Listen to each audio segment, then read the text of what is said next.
mistook them for streetlight reflections or bits of spun sugar catching moonlight. Beautiful, I thought, until one landed softly against my skin, searing hot and razor sharp. I jerked away, stumbling back against the graffiti-covered brick wall. When I blinked, it vanished, leaving only a faint stinging memory etched into my wrist. People passed oblivious, faces lit by phones, ears plugged by earbuds.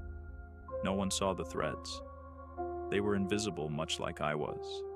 Invisible to the city except for spare change tossed my way. They told me I was safe in obscurity, but obscurity was exactly what made me vulnerable. The news warned about strange seismic activity, but not one mention of the golden threads. Workers in hazmat suits moved quietly, their eyes hidden behind mirrored visors. They cleaned something up, their movements synchronized like ballet dancers. Almost felt normal, but almost normal is never safe. By evening, the threads swarmed. They slithered through alleys, draped over bus stops, clung to skin like hungry veins. From my corner, I saw a woman across the street jerk to a halt. Her head snapped sideways as a golden strand dragged across her cheek. Something crawled under her skin and bit down. Her mouth tore into a grin she couldn't control, her lips cracking at the corners with teeth bared like they weren't hers anymore. She looked like a marionette dancing on snapped strings, and for a second I swear she tried to scream, but nothing came out but a gurgle and that smile. I ran. My breath came in cuts, each inhale too shallow and too late. My footfalls slammed the pavement, but the threads were silent. They drifted behind me, patient as the grave, like they'd already decided how this ended. The alleys narrowed, walls leaning in like they wanted to watch. My legs buckled, tendons straining like they wanted to tear free. But I didn't stop, because I could feel them now.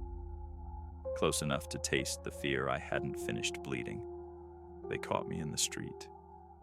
The golden threads drifted down. They knew I was done running. One brushed my cheek and another held my wrist, warm like being lifted toward heaven, only to feel the crushing gravity. I froze from surrender because something inside me wanted this. They slid beneath my skin like they'd always lived there, crawling through muscle and nesting in memory. I came apart quietly as my thoughts unraveled, my identity frayed, my name leaked out of me like blood. The city peeled back like skin. Behind concrete and steel, I saw the dark, galaxies twisted like insects pinned in glass. The threads weren't threads, but veins, nerves, feeding signals back to something vast and dreaming beneath me.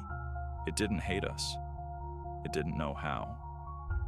We are never meant to matter, just flickers on the edge of its vision, a reflex, a mere thought it didn't finish thinking.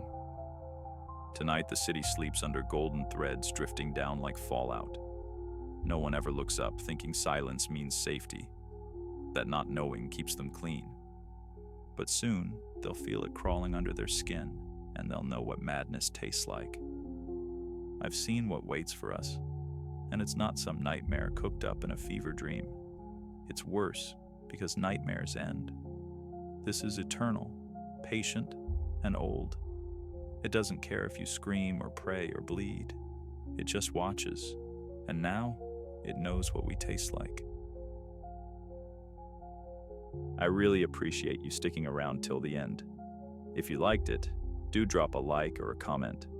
It helps way more than you know. And if you're ready for more cosmic horror, the next story's waiting.